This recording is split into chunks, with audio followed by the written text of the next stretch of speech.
नमस्कार, स्वागत है आपका आवाज अड्डा वीकेंड स्पेशल में आज हमारे साथ सिर्फ दो मेहमान हैं और शो का नाम है वेल्थ बनाने के मंत्र। तो बेसिकली ये दो फाइनेस्ट माइंड्स हैं हमारे साथ इंडस्ट्री के।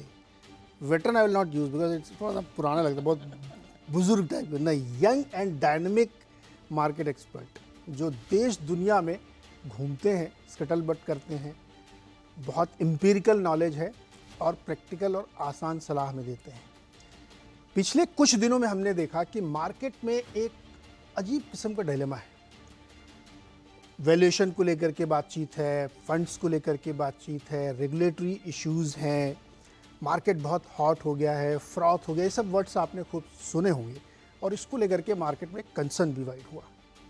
लेकिन बाजार में पैसा तभी बनता है जब रिस्क होता है और उस रिस्क को मिटिगेट करना, मिनिमाइज करके आपको पैसे बनाने होते हैं। तो इसलिए मैंने सोचा कि दो बहुत बड़े विद्वान हमारे साथ हैं, इंस्टीट्यूशनल सेल्स भी कर चुके हैं, बड़ी बड़ी नौकरियां करी, बहुत बड़ी बड़ी नौकरी करी हैं और बड़े बड़े इंस्टीट्यूट से पढ़ाई की है। तो उसको हम थोड़ा सा निचोड़ लें, चुरा लें और आपके साथ शेयर कर दें।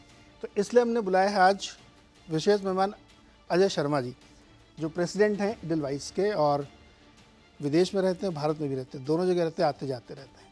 और अभय जी को तो आप जानते हैं, हर वीक हमारे साथ रहते हैं। अभय जी पाइपर सेरिका नाम का फंड चलाते हैं और बहुत अच्छी स्टॉक पिकिंग करते हैं और मार्केट को बहुत अच्छे से समझते हैं हमें। तो हमने आज इसलिए सिर्फ दो लोगों को रखा कि डिटेल में एनालाइज करेंगे, रिस्क प्रोफाइल एनालाइज करेंगे और लोगों की थिंकिंग क्या है मार्केट की, इसको समझने की कोशिश करेंगे। तो हमने तीन बेसिकली ब्रॉड पॉइंट्स रखे हैं। एक तो जिसका मैंने नाम रखा था इट्स टू हॉट, फिर रियली क्वेश्चन मार्क, क्या ये वाकई बहुत मार्केट एकदम आउट ऑफ द पोर्शन निकल गया है। दूसरा ब्रॉड इश्यू है हमारा मनी मेकिंग आइडियाज, पैसा किधर बनेगा भाई, कहाँ कौन से सेक्टर में देखिए, किस तरह के आइडियाज ढूंढें या अपना प्रोफाइल किस तरह से हम लोग बनाएं। और तीसरा, मनी मेकर कौन है, आलसी, चपल, चतुर, चालाक, पढ़ा लिखा या एकदम बैठा हुआ है, एक बार पैसा लगा के पैसा बन ही जाएगा अपने आप, late money work for me. कैसे इन सब चीज़ों को एनालाइज करें, इस पर आज हम लोग डिटेल में बातचीत करेंगे। समय पर्याप्त है लेकिन बुलेट्स में चाहिए हमें सब मस्त मज़ेदार। तो पहला जो ब्रॉड पॉइंट हम लोग ये चल रहे हैं कि क्या ये मार्केट वाकई बहुत हॉट हो गया है, बहुत गर्मी है इसमें और इसको ठंडा करने की ज़रूरत है। अजय जी देखिए, मार्केट हीटेड है कि नहीं मुझे नहीं मालूम, बाजार उत्तेजित है कि नहीं मुझे नहीं मालूम, हम लोग उत्तेजित हो गए ये ज़रूर हो गया है। मैं तो बोलते बोलते उत्तेजित हो रहा था। तो और दिक्कत तभी आती है जो सब लोग अगर उत्तेजित ज़्यादा हो जाते हैं तो दिक्कत आती है। और इसीलिए वो रुडयार्ड किपलिंग की एक बहुत अच्छी कविता है जहाँ वो कहते हैं कि if you can keep your head when everyone is losing theirs, या दिनकर जी ने कहा है ना कि जब नाश मनुष्य पर छाता है पहले विवेक मर जाता है। तो बाज़ार में अभी जो हो रहा है कुछ सेक्टर्स में डेफिनेटली ओवरहीटिंग है और वो उत्तेजना की छोटी छोटी कंपनियों में आप 50-60 पी मल्टीपल पे आप कुछ भी खरीद लें, वो दिक्कत है। वो ओवरहीटिंग जेन्युइनली बाज़ार में है। लोग कहते हैं कि महंगा है तो अच्छा हुआ और जो महंगा मिलता है वो महंगा ही बिकता रहता है, ऐसा भी तो बोलते हैं। तो आप एक चीज़ मुझे बताइए, पिछली बार मैंने आपको एक अम्बासडर गाड़ी दिखाई थी आप ही के शो पे, अब उस अम्बासडर को आप फेरारी के दाम में खरीद लेंगे तो किसकी गलती है? अम्बासडर वाले की तो गलती नहीं है। तो हमारे बाज़ार में काफ़ी सारी चीज़ें हैं जो जेन्युइनली अम्बासडर ही हैं और फेरारी के दाम में बेची जा रही हैं और हम और आप जैसे ही लोग हैं जो चढ़ चढ़ के उन्हें खरीद रहे हैं। गलती हमारी है, उत्तेजित हम हो रहे हैं, ओवरहीटेड हम हो रहे हैं, बाजार की इसमें कोई गलती नहीं है, अम्बासडर बेचने वाले की कोई गलती नहीं। अच्छा अभय जी, एक ऐसी लोग लाइन बोलते हैं कि greater F dash dash dash L theory, वो नहीं चलती मार्केट में क्या? ग्रेट ये चलती हर तरह की चलती है ना? मार्केट ऐसा बहती गंगा है, इसमें हर तरह की थ्योरी चलती है और इसमें फ्रैंकली हर इन्वेस्टर के ऊपर है कि वो क्या करना चाहता है। कौन अपना टेम्परामेंट से पैसा बनाना चाहता है, कौन अपनी एनालिसिस से पैसा बनाना चाहता है, और आपको एक दोनों का मिक्स चाहिए। तो मुझे लगता है कि at the end of the day her investor को अपना रिसर्च, अपनी बुद्धि किराए पे ना देके खुद अपना रिस्क और रिटर्न का एनालिसिस करें तो उसमें फ़ायदा होता है। फिर खुद पढ़ाई लिखाई करें, खुद को थोड़ा बहुत तो करें। मतलब मैं नहीं कहता कि हमारे जो दर्शक हैं उनके पास इतना समय है कि वो सब पूरा पढ़ लें, कर लें, पर आप सब कुछ 100% भी किसी और के ऊपर नहीं छोड़ सकते हैं। खुद तो आपको अपना भी एलोकेशन। तो आप लोग ये कह रहे हैं बेसिकली कि मार्केट में प्रॉब्लम नहीं है, प्रॉब्लम हमारे अंदर है। अभी के मैं मार्केट की बात करूँ, अगर आपका सवाल है कि अभी का जो मार्केट है उसकी क्या सिचुएशन है, या जैसे भी कंटेम्प्रेरी मार्केट है, तो मार्केट जो है नीरज जी, हमने हमेशा देखा है, जैसे हम कहते हैं स्लेव्स टू अर्निंग्स हैं। अगर अर्निंग्स अच्छी हैं तो मार्केट का हाई लेवल जस्टिफाइड है, क्योंकि आपको दिख रहा है कि अर्निंग्स मेरी हाई होने वाली है। और अभी हम निफ्टी का मल्टीपल देखें तो एक साल आगे की जो 2025 की निफ्टी ईपीएस की गाइडेंस है करीब 1150 रुपए की है, तो उस हिसाब से निफ्टी अभी भी ट्रेड कर रहा है 22,000 लेवल पे 19 साढ़े 19 टाइम के बीच में ट्रेड कर रहा है, जो कि उसका हिस्टोरिकल रेंज है। मतलब बड़ी हायर एंड पे है, तो ओवर बॉट नहीं है, बहुत महंगा नहीं है एज अ मार्केट। निफ्टी की मैं बात करूं तो उसके बाद ब्रॉडर मार्केट में जाएं जहां पे 3,000 स्टॉक और लिस्टेड हैं, तो वहां तो हर बुल मार्केट में भी एक बेयर मार्केट भी चलता रहता है, बुल मार्केट भी चलता रहता है। तो काफ़ी ऐसे स्टॉक्स हैं, सेगमेंट्स हैं जो अभी भी बेयरिश मूड में है, काफ़ी हैं जो तेजी में है। अब सलाह तो हमेशा यही रहती है कि सिर्फ तेजी को देख के कि प्राइस बढ़ रहा है तो वो स्टॉक अच्छा है, उसमें ना फंस जाएं। ओके, तो मतलब ढूंढना है, मोती चुनना है, बिल्कुल है ना। तो मोती चुनने के लिए एक बड़े सिंपल तरीके लोग अपनाते हैं। कुछ लोग मल्टीपल देख लेंगे जी। कुछ लोग बिजनेस को पढ़ेंगे, कुछ लोग माहौल देखेंगे। क्या आप क्या देखते हैं? देखिए, मल्टीपल तो आई एम श्योर अभय जी भी अग्री करेंगे कि मल्टीपल हम लास्ट में देखते हैं। पहले क्या देखते सबसे पहले देखते हैं कि व्यापार कैसा है। हाँ। ठीक है, और मैं आपको सिंपल सा एग्जांपल देता हूँ।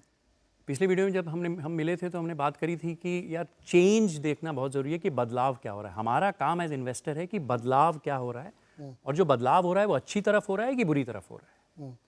सिंपल एग्जांपल लेते हैं पेंट्स का। मैं कोई इंडिविजुअल स्टॉक की बात नहीं करूँगा, एक सेक्टर की बात करते हैं। पेंट्स अगर आप समझें कि एक बहुत बड़ी झील थी, उसमें 5 मछलियाँ थी, एक बहुत बड़ी वेल थी एशियन पेंट, बर्जर शायद एक बड़ी शार्क थी, और 2-3 छोटी छोटी मछलियाँ थी। ठीक है, पिछले 30 साल में पेंट्स में इंडस्ट्री का जो स्ट्रक्चर है कभी भी नहीं बदला था। सब लोग मिलजुल के बांट के पैसे खाते थे कि मेरा 42% मार्केट शेयर एशियन पेंट का, किसी का 15 है, सब ठीक ठाक रहेंगे, एशियन पेंट नंबर 1 है, वो जो प्राइस बढ़ाएगा हम भी बढ़ा देंगे, and so on. Total industry में 20,000 करोड़ रुपए लगे हुए थे। 30 साल में ये पहली बार हुआ है कि ये एक दूसरी वेल मछली आ रही है जिन्होंने पहले 10,000 करोड़ रुपए लगाए हैं, यानी पूरी इंडस्ट्री में जितनी फैक्ट्रियां थी वो 50% बढ़ गई हैं। तो इससे क्या होगा? इंडस्ट्री स्ट्रक्चर चेंज हो गया है, परमानेंटली चेंज हो गया है। इट इज़ नॉट टेम्पररी कि 3 महीने की बात है। अब बड़ी वेल मछली आएगी, उसको भी तो आपको जगह तो देनी पड़ेगी। Birla is a big company, cash flows है उनके पास। तो अब ये चेंज आता है तो पी मल्टीपल मैटर ही नहीं करता है, वैल्यूएशन मैटर ही नहीं करता है कुछ समय के लिए। दूसरी दिक्कत क्या होती है कि अगर आप कहते कि अजय जी पेंट तो 8 मल्टीपल पे मिल रहा है, 5 मल्टीपल पे मिल रहा है, तो मैं शायद सोचूं। अब ये 50, 60, 70 मल्टीपल पे मिल रहा है, बाजार इन्होंने कहा कि 19 मल्टीपल पे है। तो एक है बाजार से आप 100-200% प्रीमियम में ट्रेड कर रहे हैं, मुश्किल आने वाली है इंडस्ट्री में, तो वैल्यूएशन महंगा भी है, तो मैं दूर रहूँगा। यही मेरा जो आप महंगे सस्ते की बात करी, सोच के करना है, मोती ढूंढना है, बिजनेस को समझना पहले। और पी मल्टीपल एक अच्छा मल्टीपल है, मीट्रिक है, पर वो ओवर सिंप्लीफाई कर देता है सब चीज़ को। मतलब कि सिर्फ उसको देख के कोई फ़ायदा नहीं है। आप वो देखिए, उसको देखिए, ज़रूर देखिए, मैं किसी को मना नहीं करता, पर उसके साथ में अजय जी ने बिजनेस की बात करी, उसके साथ में आपको और भी देखना है कि बैलेंस शीट कैसी है कंपनी की। जो ईपीएस आप देख रहे हैं, पीई में जो ई है, वो कैश का ई है, वो एक्चुअली धंधे में पैसा आया। क्योंकि मैं तो मारवाड़ी हूँ, मेरे को तो वही समझ में आता है। ब्राह्मण भी शामिल हो गए। कैश में क्या आया, मतलब आप ठीक है, अकाउंटिंग में समझाइए मेरे को कि वो इतना अकाउंटिंग में आ गया, पर दूसरे पता चले कि जो आपका वर्किंग कैपिटल बढ़ गया, आपने अनाप शनाप लोन ले लिए हैं जिसका इंटरेस्ट 3 साल बाद स्टार्ट होगा, तो आपका ई तो अकाउंटिंग बेसिस पे बढ़ गया, पर कैश में नहीं बढ़ा। तो पी भी मैं देखता हूँ तो वो कैश का जो अर्निंग है मैं वो देखता हूँ, क्योंकि मुझे लगता है वो ज़्यादा रेलेवेंट नंबर है कि भाई इतना पैसा जेन्युइनली बैंक में कितना आया, कंपनी का कैश फ्लो कितना जनरेट हुआ। और फिर अगर वो मुझे दिखता है कि वो ग्रो हो रहा है वेरी फास्ट, तो मैं हायर मल्टीपल भी देने को तैयार हूँ, क्योंकि मुझे दिख रहा है कि वो ग्रोथ है बिजनेस में। Correct. और उसके लिए जैसा अजय जी ने कहा, बिल्कुल बिजनेस तब समझना जरूरी है, क्योंकि तब तक आप समझ नहीं पाएंगे कि इसको मैं ग्रोथ कितना इसका एक्सपेक्ट करूँ इस बिजनेस का। क्योंकि अगर कॉम्पिटिटिव एनवायरनमेंट में आपके आईटी इंडस्ट्री देख लीजिए, हम बात कर रहे थे, क्लासिक एग्जांपल है, ग्रोथ है ही नहीं। एक्सेंचर कह रहा है 1 से 3% का ग्रोथ होगा। मतलब मेरे हिसाब से इन कंपनीज को 12-15 टाइम्स के मल्टीपल पे ज़्यादा नहीं जाना चाहिए, जो कह रही हैं कि हमारा तो 2% का ग्रोथ नहीं है। खुद ही कह रही हैं। खुद ही कह रही है, मतलब, और मैं भी नहीं कह रहा, वो कह रहे हैं। तो वो समय बदल गया है। क्या अजय जी ये भी होता है कि इंडस्ट्री मेच्योर भी हो जाती है, जैसे कंपनियां भी मेच्योर हो रही हैं बहुत, इंडस्ट्री भी मेच्योर हो रही है, तो आप एक हमेशा बात करते हैं गुड टू ग्रेट की, ये क्या है? तो देखिए Neeraj ji, good to great जब मैं कहता हूँ, उसमें जी में एक बीच में 2 लिखा रहता है मेरे गुड टू ग्रेट में हमेशा। G2G। हाँ, G1G होता है गुड से ग्रेट जाना, G2G होता है ग्रेट से गुड जाना। ओके।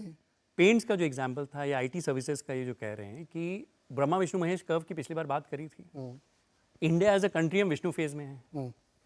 पेंट्स गुड इंडस्ट्री थी तो ग्रेट हो गई पिछले 30 साल में। अब कंपटीशन जब आएगा तो ग्रेट से गुड हो जाएगी।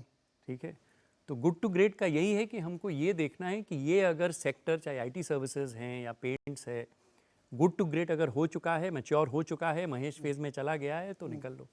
ठीक है, लेकिन एक छोटी सी बात मैं आईटी सर्विसेज में कहना चाहूँगा कि ये जो एक्सेंचर की बात हुई या बड़ी कंपनियों की बात हो रही है, ये बिल्कुल जायज़ बात है।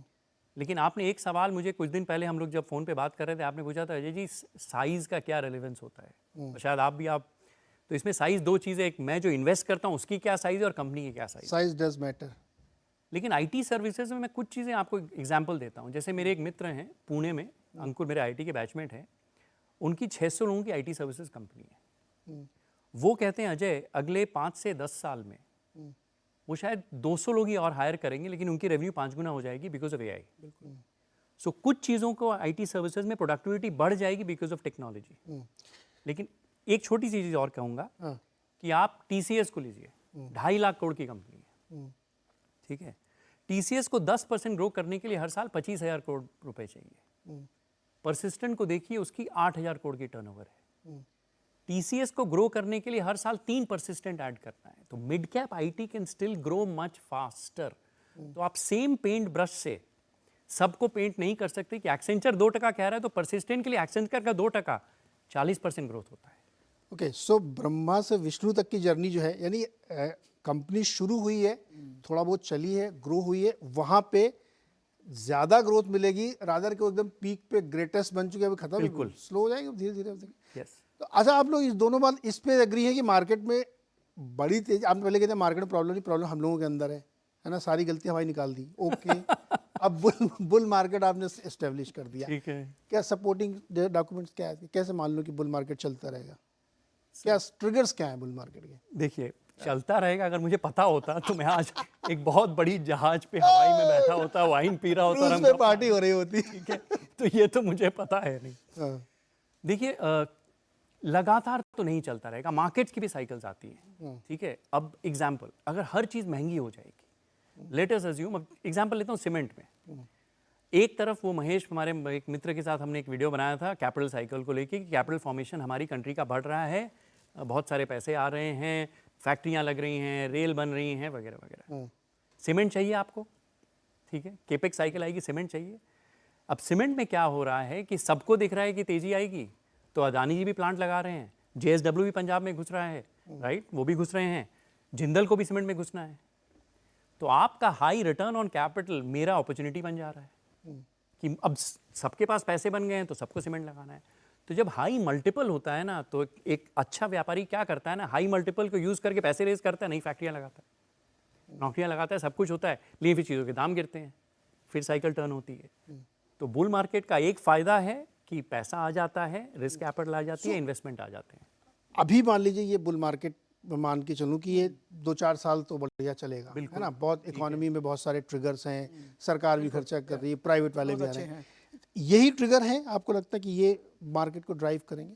सपोर्ट क्या है? मार्केट का एक ट्रिगर सस्टेन करने के लिए वो है अर्निंग्स ग्रोथ। अगर मार्केट को दिख रहा है और एनालिस्ट को, इन्वेस्टर्स को दिख रहा है कि मैं प्रेडिक्टिवली कह सकता हूँ कि ये कंपनी या ये सेगमेंट या ये निफ्टी 15% ग्रो करेगा ईयर ऑन ईयर अगले 3 साल 4 साल के लिए, तो मार्केट सस्टेन करेगा। बिकॉज और अगर फ्लोज कोई सडन अनएक्सपेक्टेड रिवर्सल ना हो फ्लोज का, मैं कहता हूँ जो फ्लोज अभी भी हैं, एफपीआई थोड़ा बेच रहे हैं, डोमेस्टिक का आ रहा है, फ्लोज आर स्टेडी, फ्लोज में कोई प्रॉब्लम नहीं है। अगर उन फ्लोज का सडन रिवर्सल नहीं होता है, रिवर्सल होगा तो मल्टीपल ड्रॉप होगा, विच इज़ फाइन, फिर मार्केट वापस आ जाएगा अपने नॉर्मलाइज लेवल पे।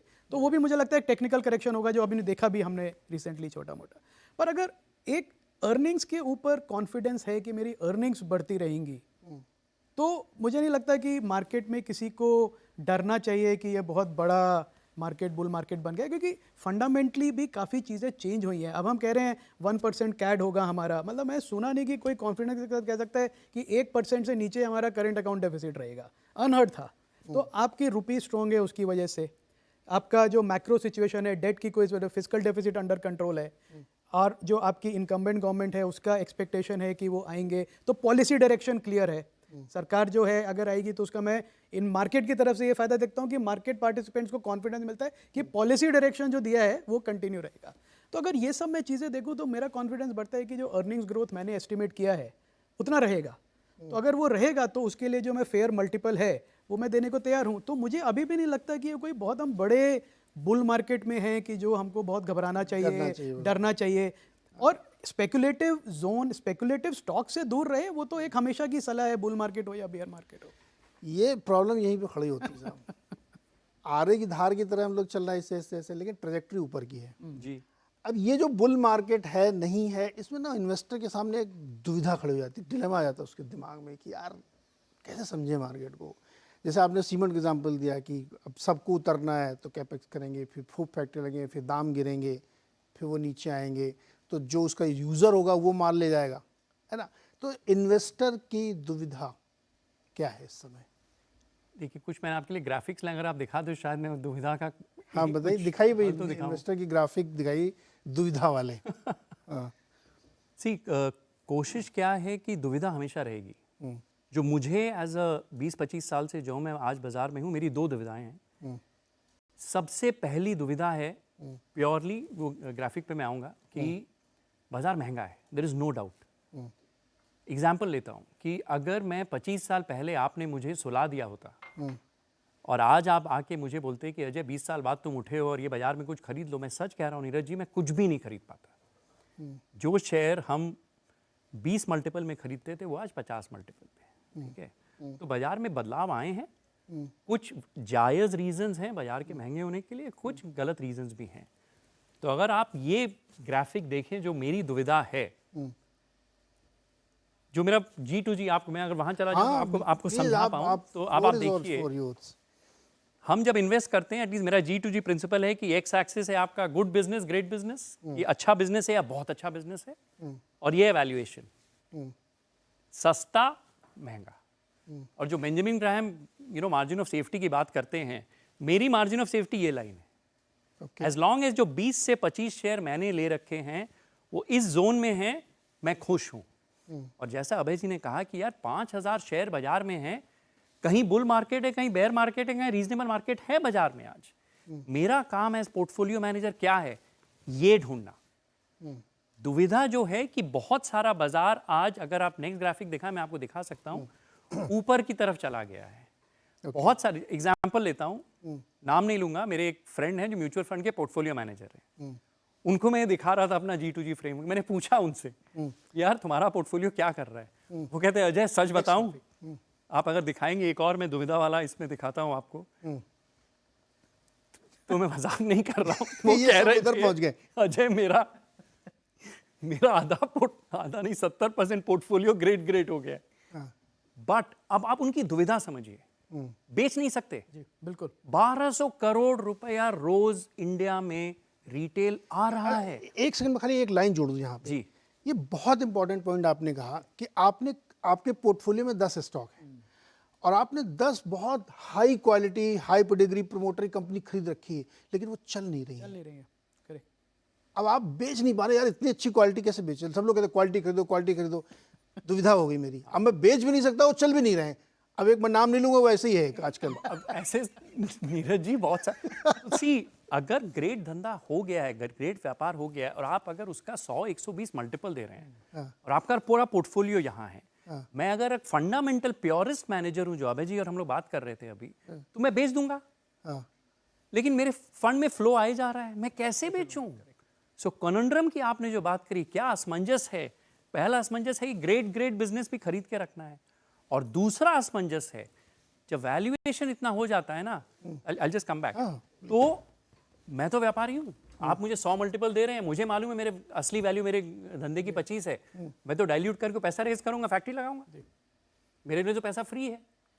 तो आप देखिए क्या हो रहा है बाजार में। आईटीसी में भी बैट ने कभी पाल बेचा था, आज के पहले नहीं बेचा।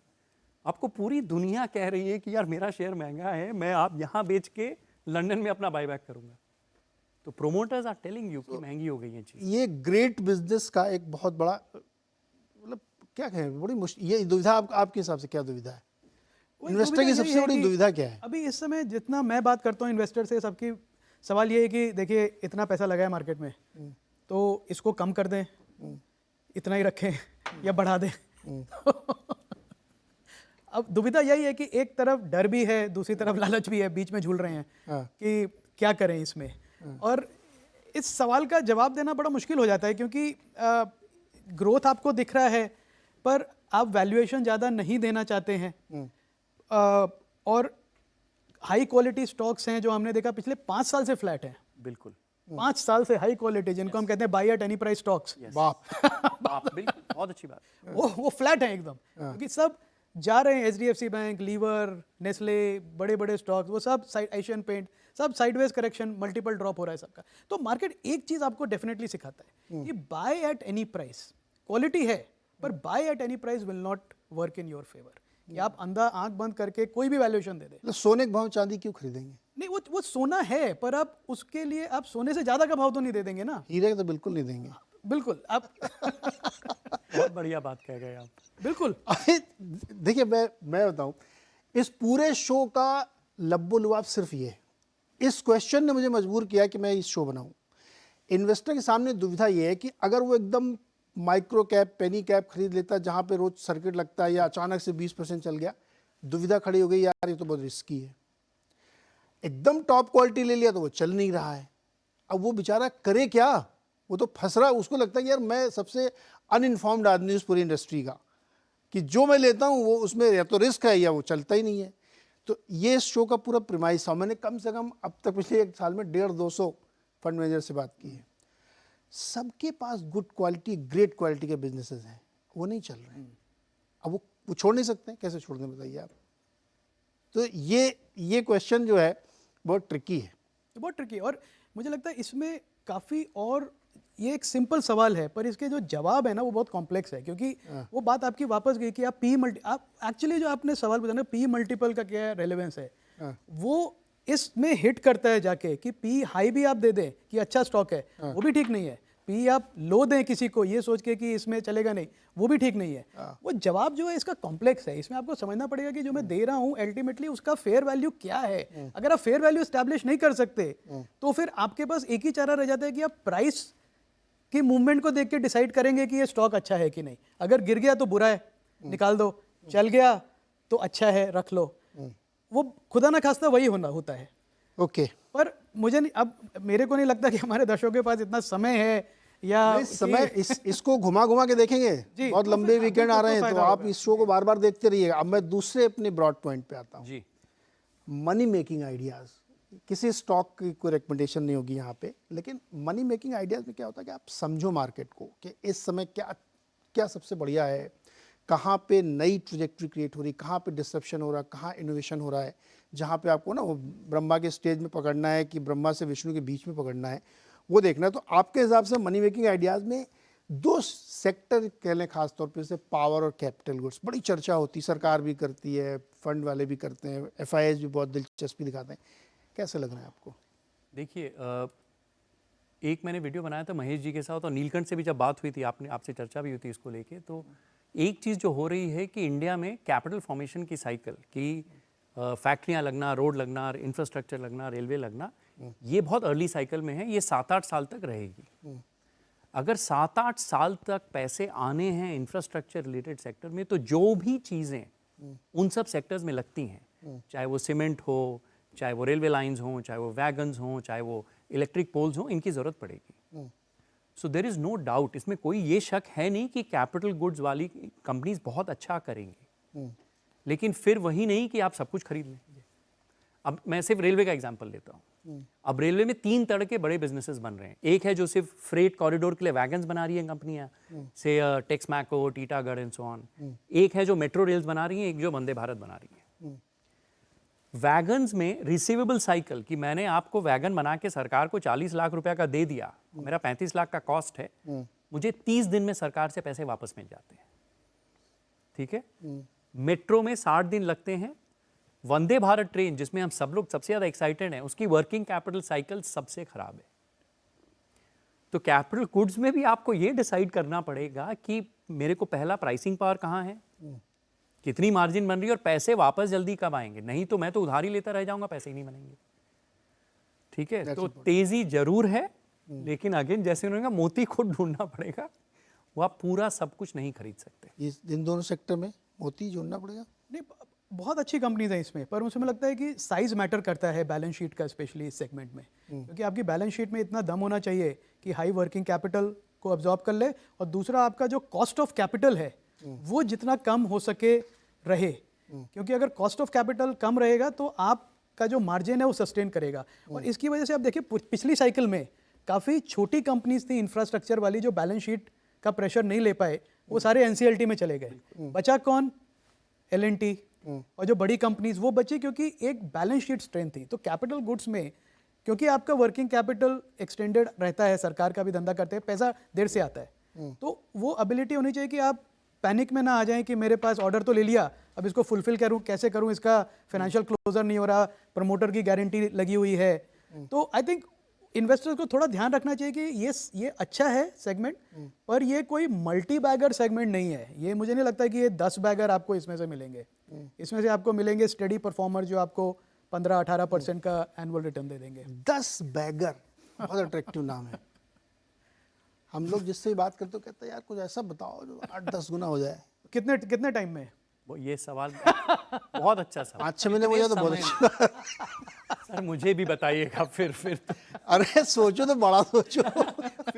फिर वो मेरा जहाज वाला जो हवाई वाला साथ चलती चले जाएंगे। इससे जुड़ा हुआ अगला सवाल है मेरा कि how do you recognise good business और साइज, चलिए एलोकेशन कितना इंपॉर्टेंट, क्योंकि अभी 10 बैगर की बात आई गई है, तो कैसे रिकॉग्नाइज करें कि ये बहुत अच्छा बिजनेस है, किस स्टेज पे है, कैसे हम ले, और प्लस साइज। तो अगर आप ग्राफिक दिखाएं तो मैं इस पे भी कुछ अच्छी चर्चा आपको। हाँ दिखाई योगेश जी ग्राफिक दिखाइए। बिकॉज मुझे क्या है ना, ग्राफिक कहानियों से आसान हो जाता है चीज़। हाँ नहीं वो ये आ गया।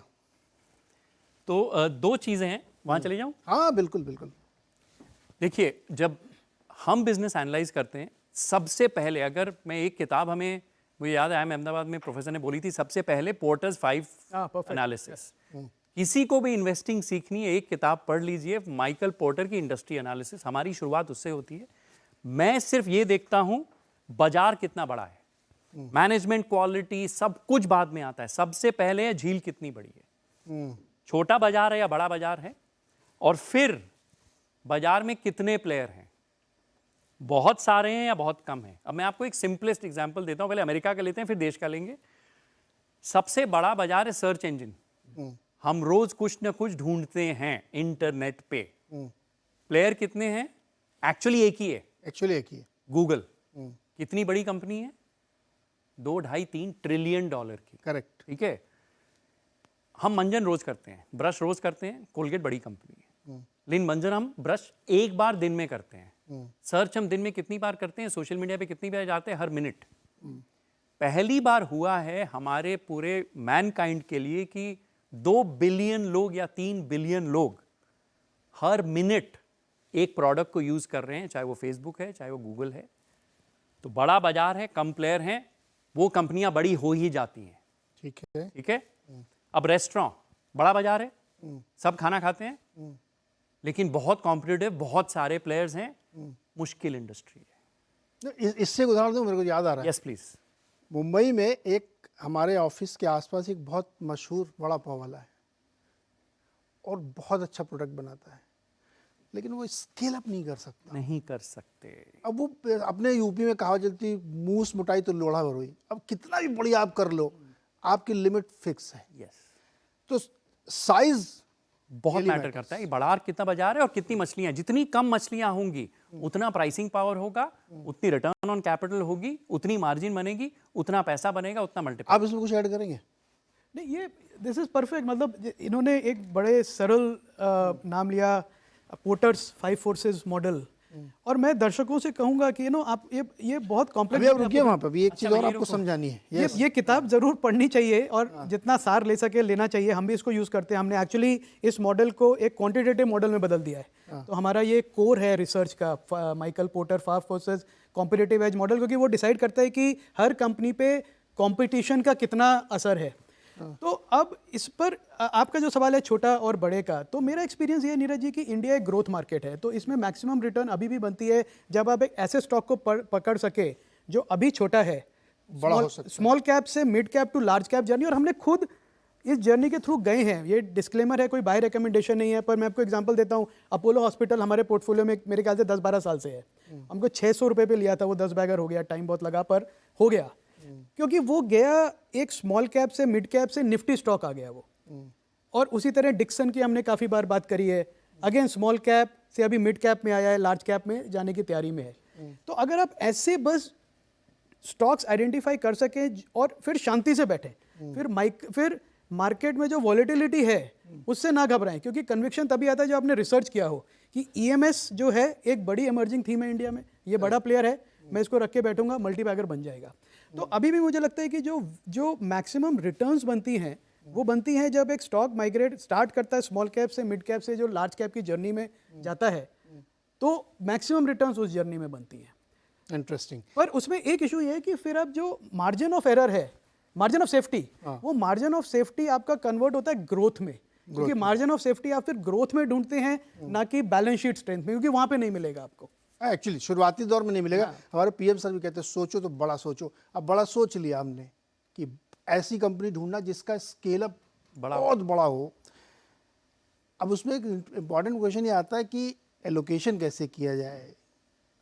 मान लो ढूंढ भी लिया हमने, फिर वही कहानी हो जाएगी कि यार ढूंढ तो लिया, कर कुछ नहीं पाए। नहीं तो देखिए, एक ग्राफिक है मैंने आपके लिए बनाई थी, आप अगर लगाएं, देखिए साइजिंग बहुत ज़रूरी है। आपने ढूंढ लिया जो उसका आंसर है, तो ये मैंने एक बेसिक बनाया है कि आपको मैंने एक शेयर बताया, आपने खरीदा या नहीं खरीदा, और जब आपने वो किया, शेयर ऊपर गया या नीचे किया, ठीक है, तो आपका 25 शेयर का पोर्टफोलियो है, 20 ऊपर गए, 5 गिरे।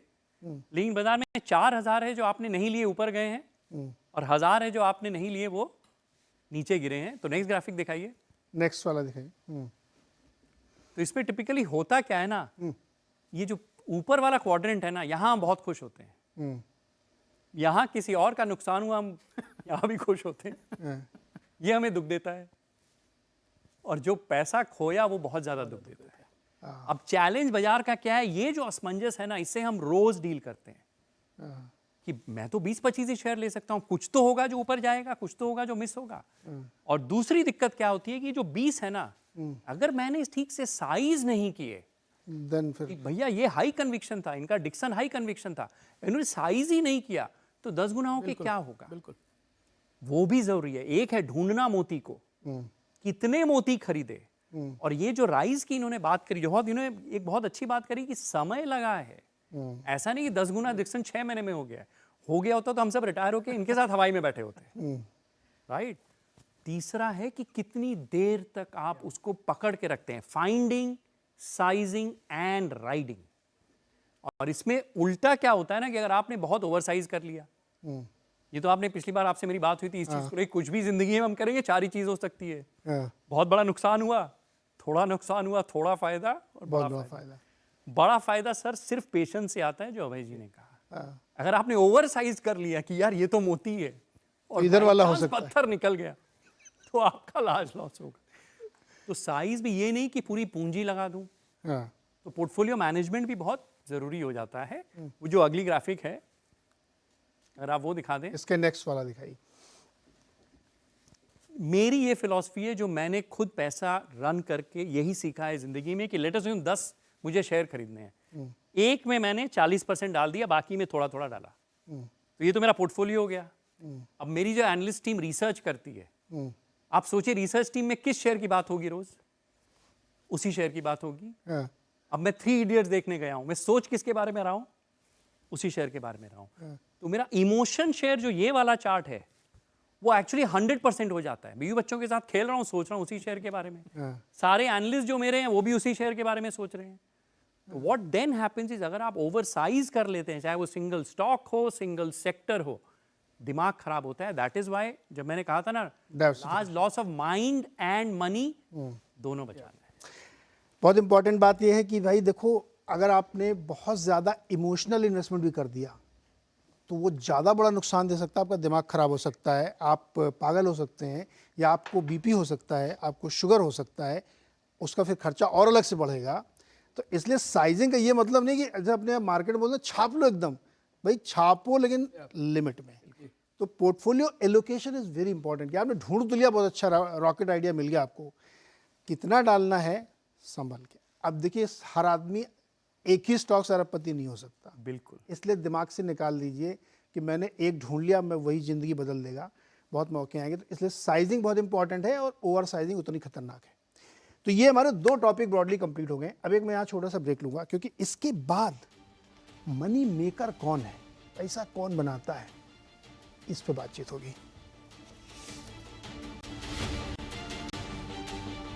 तो आज आप सीख रहे हैं वेल्थ बनाने के मंत्र, और आप आज अपना खुद का एनालिसिस कर रहे हैं। कोशिश हमारी है कि आप अपना एनालिसिस खुद करें। इस शो को देखते हुए 2 टॉपिक हमने कवर किए हैं कि क्या मार्केट बहुत हीट हो गया है क्या, उसको हमने डिकोड किया। दूसरा हमने किया मनी मेकिंग आइडियाज़ क्या है, कैसे लोकेशन करें, कैसे ढूंढें, इस पर बात हुई। तीसरा बहुत इंपॉर्टेंट टॉपिक, पैसा बनाता कौन है और कैसे बनता है ना, ये ज़रूरी है। रिस्क अपना अपना देखो भाई। अब इसमें क्या, फिर हमारा इन्वेस्टर आ गया, उसमें बहुत सारी दुविधाएं होती हैं कि कंपनी ढूंढ ली, सब कुछ ढूंढ ली, तो बहुत सारे लोग कहते हैं कि बिजनेस स्केलेबल होना चाहिए, डेट कुछ लोग कहते हैं कि बहुत कम होना चाहिए। हालांकि मैं इस थ्योरी बिल्कुल बिलीव नहीं करता हूँ। That is a growth capital, बिना डेट के कैसे धंधा बढ़ेगा आगे। क्या प्रमोटर की एज मैटर करती क्या? जैसे कुछ लोग कहते हैं यंग प्रमोटर एकदम, उसके बड़े सपने हैं, उसके पेट में आग है, वो दुनिया बदल देगा। कुछ लोग कहते नहीं, धीर गंभीर शांत आदमी है, आराम से चल रहा है, 15% ग्रोथ ले रहा है, क्या तनाव, ज़रा गोल्फ खेलो आराम से, पैसा उसकी कंपनी में लगा दो। फिर कोई कहता है अरे यार वो हो गए बूढ़े, अब उनके दिमाग में न्यू आइडियाज़ नहीं आते और टेक्नोलॉजी डिस्ट्रप्शन हो रहा है। देखा एनवीडिया वाला छापे पड़ा और इधर भाई साहब माइक्रोसॉफ्ट वाला पीछे हो गया। सो कितना मैटर करती है प्रमोटर की एज? नीरज जी, बिल्कुल भी मैटर नहीं करती है। क्या बात कर रहे हैं? मैं age does not matter, all. ये लाइन तो बिल्कुल सही है। Age does not matter, it doesn't matter. Especially जो व्यापार बनाते हैं, मैंने एक ही चीज देखी है, the only thing that matters is ऊर्जा, एनर्जी एंड ग्रिट, कि मैं गिव अप नहीं मारूंगा। अब मैं आपको 2-3 इसमें सिंपल से एग्जांपल देता हूँ। मैं काम कर रहा हूँ अभी नौकरी एडलवाइज में, राजेश शाह, वो भी IIM अहमदाबाद के हैं। उनका इनफैक्ट हम 60वां जन्मदिन मनाने जा रहे हैं। अभी भी भागते हैं, आयरनमैन भागते हैं, स्विम करते हैं, 3 किलोमीटर साइकिलिंग करते हैं, और आज भी उनकी जो ऊर्जा है कमाल की है। एक एंटरप्रेन्योर इनको मैं बहुत इनकी इज्जत करता हूँ, किरण मजुमदार शॉ। इनफैक्ट कल उनका जन्मदिन है, 71, वो 71 साल की होने वाली हैं। उनसे मैं पहली बार 2000 में मिला था, 24 साल हो गए हैं। 3 महीना पहले उनके साथ मेरा एक लंच हुआ था। जितनी ऊर्जा किरण में 24 साल पहले थी, आज भी उतनी है। वही एनर्जी है, वही अग्रेशन है, वही जीतना है। ठीक है, तो एज डजंट मैटर। आपको बताऊं, मैं इनसे इतनी दूरी में क्यों बैठता हूँ पता है आपको? ताइक्वांडो ब्लैक बेल्ट है। अब ये देखिए, वहाँ से मैं डिस्टेंस पे बैठता हूँ, इसलिए अजय जी को पता नहीं कब गुस्सा आ जाए। आप पास में बुला लीजिए और आसान सवाल पूछिए तो अच्छा रहेगा। क्योंकि मैं क्वेश्चन तो टफ पूछूंगा। अब बता, ये भाई बहुत बड़े खिलाड़ी हैं और क्या नेशनल गेम भी खेल चुके हैं। अब पता नहीं कितने सर्टिफिकेट मिल चुके हैं इनको, ये सब बहुत। सर पहले फिर बताना चाहिए था, मेरे पास तो आपने इतनी कुर्सी कर दी और अपने से दूर। हम दोनों एक अब मेरा दिल धड़क रहा है। बाउंसर यहाँ से आ रहे हैं। इसलिए मैं दूर बैठा हूँ कि बहुत एक जानकार है। हाँ, और एक और छोटी सी बात इसमें कहूंगा कि आप हमारे यहाँ देखिए, अब सोनालिका ट्रैक्टर्स हैं, मित्तल जी शायद 50 या 55 साल की उम्र में ट्रैक्टर का धंधा शुरू किया था 1996 में शायद। अभी ही इज 92, अभी भी आपके चैनल्स वगैरह में आते हैं, अभी भी ऊर्जा दिखती है, ठीक है। तो what matters is not age, energy and ऊर्जा। और एक और छोटी सी चर्चा करूंगा इसमें, आई टेक वेरी शॉर्ट। हमारे IIM में एक प्रोफेसर थी डॉक्टर इंदिरा पारिक, उन्होंने हमें एक चीज़ सिखाई थी, थियरी एक्स और थियरी वाई, दो तरह के लोग होते हैं दुनिया में। थियरी वाई वो होते हैं जिनको कुछ नहीं बोलना पड़ता है, सेल्फ मोटिवेटेड, अपने लगे रहते हैं, गो गेटर्स। और थियरी एक्स वो होते हैं रोज पूछो सामान हुआ कि नहीं, माल भेजा कि नहीं, एंड सो ऑन। और वो कहती थी कि 99% दुनिया के लोग थियरी एक्स होते हैं, काम नहीं करते, और 1% वाई होते हैं, दुनिया बदलते हैं। ये जितने लोगों की हम बात कर रहे हैं थियरी वाई लोग हैं, चाहे वो राजेश शाह हों, चाहे वो किरण मजुमदार हों, चाहे वो मित्तल जी हों। इसमें मेरी जो एनालिसिस रही है 25 साल देख के, मुझे लगता है कि ओवर टाइम थियरी वाई वाले लोग ना थियरी एक्स बन जाते हैं। जो आपने कहा ना कि पैसे बन के आराम कर रहा हूँ, जो प्रोमोटर लगातार थियरी वाई रहते हैं, चाहे वो अंबानीज हों, चाहे वो अदानी जी हों, चाहे वो इलॉन मस्क हों, चाहे मदर टेरेसा हों, चाहे मोदी जी हों, कि लगे हुए हैं जिंदगी भर, वो तो बिल्कुल दुनिया बदलते हैं। लगे रहने के लिए अब तो एज कितना आपके हिसाब से कितना मैटर करती है? दूसरा, लगे रहने के लिए क्या इंसेंटिव होना चाहिए? अच्छा, एक उसमें और बताऊँ आपके जवाब से पहले। आप हमारे यूपी में बोलते हैं कि बुद्धि 3 प्रकार की होती है, जो आपने अभी बताया गो गेटर वाला। एक बुद्धि होती है कमर बुद्धि, इसको बोलते हैं। कंबल जो है ना, वुलन थ्रेड होता है उसमें, तो उसमें आप ऐसे उंगली छेद करिए, थोड़ी देर हटाइए, फिर वैसे ही हो जाएगा। एक होता है चमड़े में, अगर आप एक छेद कर दीजिए वो उतना ही बड़ा बना रहेगा पूरी लाइफ। और एक होता है बांस, आप एक हल्का सा कट लगाओ नीचे तक फट जाता है। तो जिसकी आप बात करें ना, वाई एक्सेस वाले ना, वो गो गेटर्स होते हैं। आपने थोड़ा बताया, 4 हाथ आगे काम कर लेते हैं। बहुत कम लोग होते हैं ऐसे। बांस कोठी कितनी कम होती है गाँव में, ज़्यादातर दूसरे तरह के पेड़ होते हैं। अब आप बताइए। नहीं, मेरे को लगता है कि एक ऑर्गेनाइजेशंस हैं वो ट्रांजिशन करते हैं ग्रोथ से लार्ज साइज में, जब उनको स्टेबिलिटी चाहिए। एक जब आप स्टार्ट करते हैं तो आपको डिसरप्टिव रहना पड़ता है, क्योंकि आप किसी और का मार्केट शेयर ले रहे हैं या नया प्रोडक्ट लॉन्च कर रहे हैं, नई कैटेगरी क्रिएट कर रहे हैं, तो आपका हिम्मत होनी चाहिए कि मैं बहुत स्ट्रेस ले लूँ, मैं लड़ता रहूँ, मैं बना लूँ। और इसमें क्लासिक एग्जांपल है कुरियन जी का, जिन्होंने अमूल बनाया। आप उनकी ऑटोबायोग्राफी पढ़ेंगे, ब्यूटीफुल बुक। मेरे को फिर से दर्शकों को कहूँगा कि उनकी ऑटोबायोग्राफी ज़रूर पढ़ें। तो जब उन्होंने स्टार्ट किया तो पूरा सिस्टम उनके अगेंस्ट था, तो उन्होंने वहाँ से बनाया, और फिर वो बनाते बनाते फिर वो जब वो रिटायर हुए तो इतना बड़ा ऑर्गेनाइजेशन इंडिया में बन गया था अमूल। तो वो ट्रांजिशन हुआ कि जब वो यंग थे तो उन्होंने डिसरप्टिव रह के बनाया, और फिर प्रोसेसेस बने, सिस्टम बने, उन्होंने ही चलाया। और फिर जो नया मैनेजमेंट आया वो उस हिसाब से आया कि वो लार्ज ऑर्गेनाइजेशन को केटर कर सके। तो मुझे लगता है कि जो ऑर्गेनाइजेशंस माइग्रेट करते हैं, प्रमोटर को भी उसके साथ माइग्रेट करना पड़ेगा, खुद को, या फिर किसी और मैनेजमेंट को लाना पड़ेगा। और जहाँ पे वो ये नहीं होता है वहाँ पे प्रॉब्लम होती है। तो आपकी जो बात है, मेरे को लगता है कि वो सिर्फ प्रमोटर की एज को नहीं रिफ्लेक्ट करता, जो कंपनी का जो फेज है ग्रोथ का, उस पर भी डिपेंड करता है कि वो मैच है कि नहीं उसमें। ऐसे सुप्रीम इंडस्ट्रीज की आप देख लीजिए, एग्जैक्टली चला रहे, कोई प्रॉब्लम नहीं है, ग्रोथ है, नए प्रोडक्ट लॉन्च हो रहे हैं, अलग वो है, क्योंकि वो कंपनी अभी भी ग्रोथ फेज में है।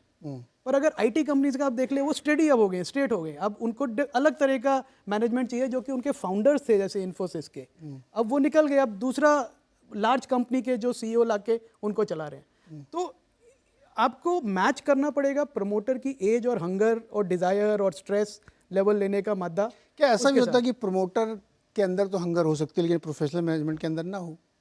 नहीं, जरूर कुछ बिल्कुल नहीं कह सकते। आप बजाज फाइनेंस का एग्जांपल ले लीजिए, उसके प्रमोटर ही बहुत एक्टिव है। ये प्रमोटर है एक्टिव, पर जो बनाया जिसने, जो मैनेजमेंट है, प्रोफेशनल मैनेजमेंट है, Correct. प्रमोटर का सब, प्रमोटर के सपोर्ट के बिना तो कुछ हो ही नहीं सकता। वो तो मैं आपसे एग्री करता हूँ, पर उसके अलावा जो प्रोफेशनल मैनेजमेंट आता है उसमें भी हंगर होती है। मैंने देखा बहुत हमारे, बल्कि देश में मैं तो कहूँगा कि we should be very proud. हमारे जितने अच्छे प्रोफेशनल मैनेजर्स हैं, मेरे को नहीं लगता कहीं और मैंने इतने देखे हैं जो जिस तरह का काम करते हैं, ड्राइव है, वैल्यू सिस्टम है। अच्छा, इसमें जैसे आपने कहा ना कि ऊर्जा होनी चाहिए, और बहुत ये तो मतलब एक वानप्रस्थ में पहुंच के आप करो कि आप युवावस्था वाली स्थिति हो, एक नेचुरल फिनोमेना होता है कि आप धीरे धीरे आपकी टेम्परामेंट, लेकिन कुछ लोग ऑड्स में जाते हैं, लगे रहते हैं।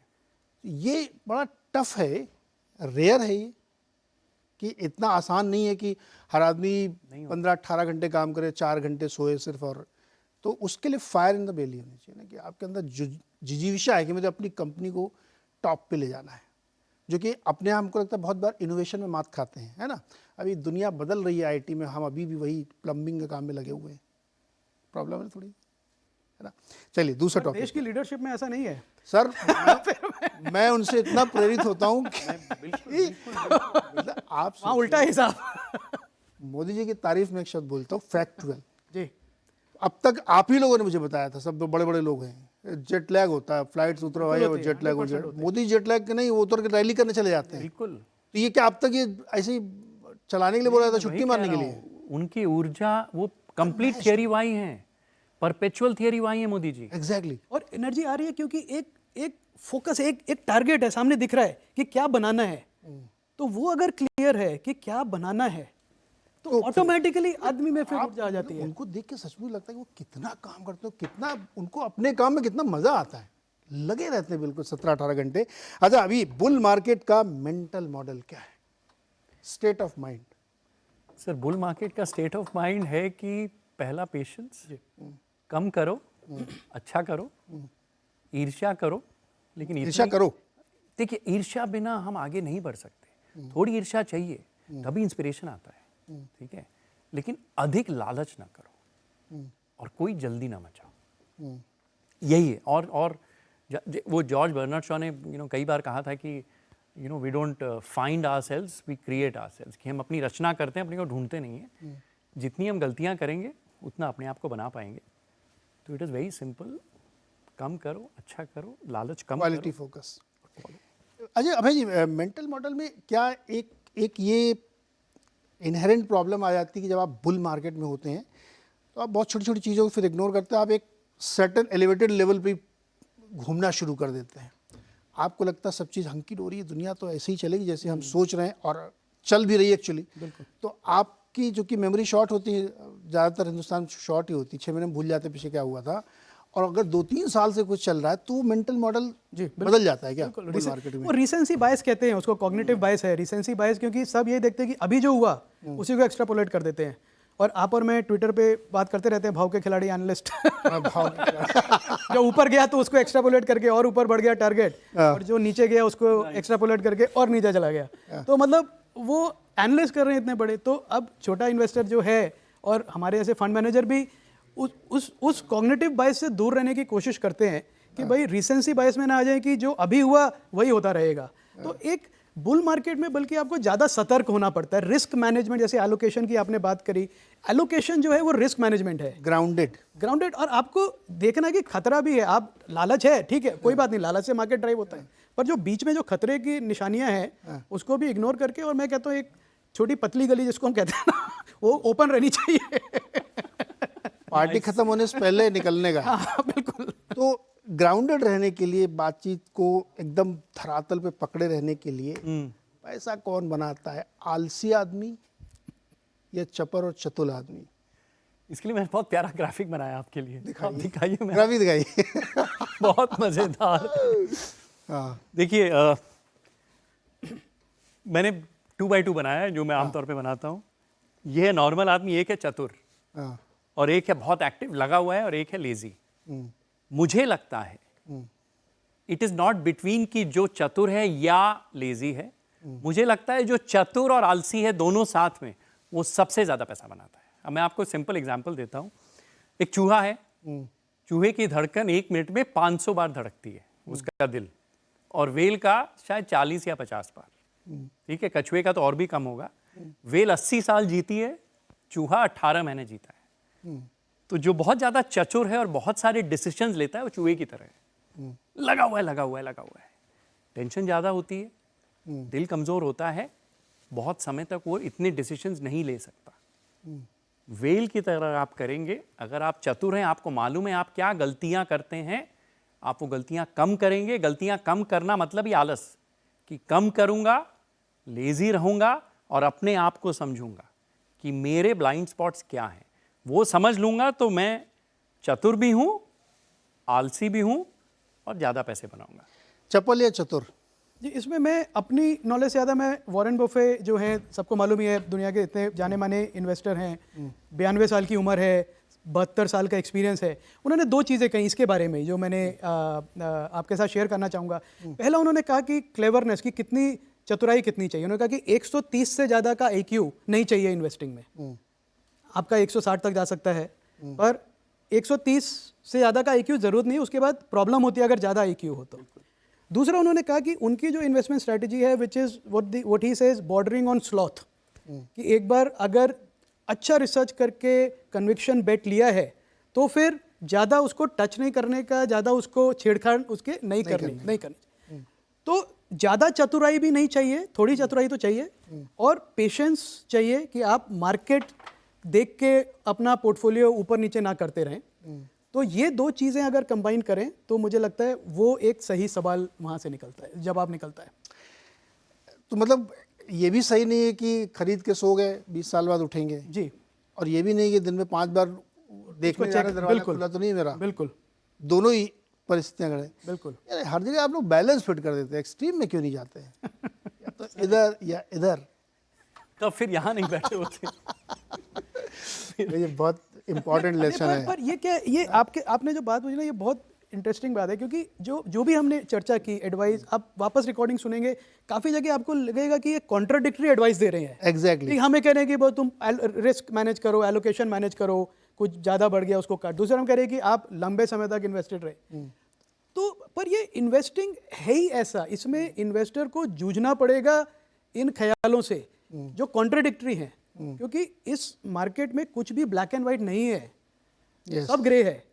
आपको सोच समझ के अपना टेम्परामेंट के साथ आप कितना स्ट्रेस ले सकते हैं, कितनी आप में नॉलेज है, कितना समय आप दे सकते हैं, वो इम्पोर्टेंट, वो बहुत इंपॉर्टेंट है। मैं फिर से जो मैंने पहली बात कही थी कि बोरोड एडवाइस पे मत जाइए, किसी और की बुद्धि पे मत जाइए, यस, चाहे वो सही हो या गलत हो, उस पे मत जाइए, अपना थोड़ा काम करिए। ये एक्चुअली बहुत इंपॉर्टेंट। ये हमने क्वेश्चन भी ये सोचा था कि आप हमारे अभी देश में इन्वेस्टिंग कल्चर में क्या है कि मुझे उन्होंने बताया कि ये कंपनी बहुत अच्छी है क्योंकि इसका कैपेक्स बहुत बढ़िया है और देखो धंधा भी बहुत बढ़िया चल रहा है और इतना आरओसी है, ये फलाना ढिमकाना, सुनना पढ़ा नहीं।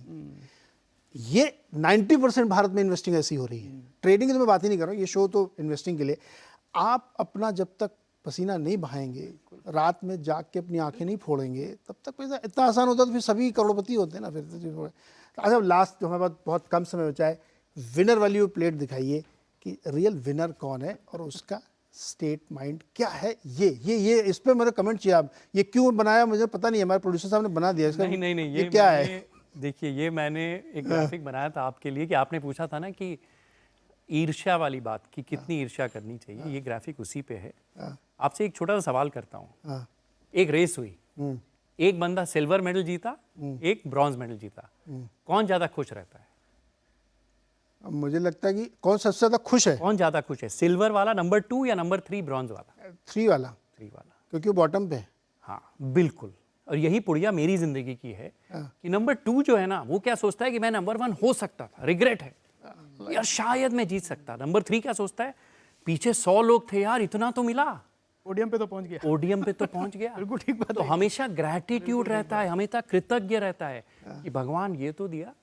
तो शेयर बाजार में, जिंदगी में आप ब्रॉन्ज मेडलिस्ट की तरह सोचिए बिल्कुल कि यार कुछ ना कुछ अच्छा होगा, बाजार अच्छा चल रहा है, किसी से आगे बढ़ने की। हमेशा गोल्ड मेडल जीतते हैं, हाँ। उनका क्या, ये जब भी देखो एक भेज देते मेरे को, देखो मैंने जीत लिया। अभी जो ऊपर नंबर 1 बड़े उसका क्या है बताइए भाई, नंबर 1 का क्या है? नहीं, वो अपनी अच्छी फीलिंग है, पर मेहनत बहुत करनी पड़ती है उसके लिए, और सैक्रिफाइसेस भी बहुत करने पड़ते हैं। जैसे आपने कहा रात आप इसमें कनेक्ट करें तो आपको मेहनत करनी पड़ेगी, आपको पढ़ना पड़ेगा, उसमें मजा आना चाहिए आपको। अगर आपको क्यूरियोसिटी नहीं है बिजनेस समझने में तो मत करिए, आप किसी फंड में इन्वेस्ट कर दीजिए, किसी और फंड मैनेजर को दे दीजिए।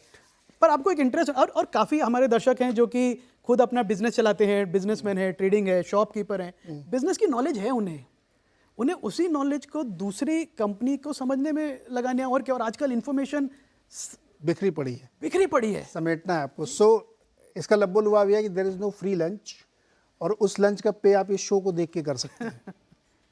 इस शो को देखिए, पे करिए और सीखिए, क्योंकि मकसद हमारा सिर्फ ये है कि जो लोग इन्वेस्टिंग करना चाहते हैं या इन्वेस्टर बनना चाहते हैं, पैसा वेल्थ बनाना चाहते हैं, उनको अच्छे से मार्केट को समझना चाहिए, हियर एंड से, क्लोन थ्योरी, फलाने जी ने लिया इसलिए मैं भी लूँगा, इससे आपको पता नहीं चलेगा कि फलाने जी बेच कब रहे थे, तो आप फंस सकते हैं। और उन्होंने कब लिया, कितना लिया, पोर्टफोलियो क्या साइज था, ऐसे बहुत सारी चीज़ें गड़बड़ होती हैं। इसलिए थोड़ी मेहनत करिए और बड़ा मुनाफा कमाइए। उम्मीद करते हैं कि शो आपको अच्छा लगेगा, मज़ा आएगा। लंबी छुट्टियां आ रही हैं, घुमा घुमा के देखिए इसको, बार बार देखिए, तो आप बहुत कुछ सीख पाएंगे।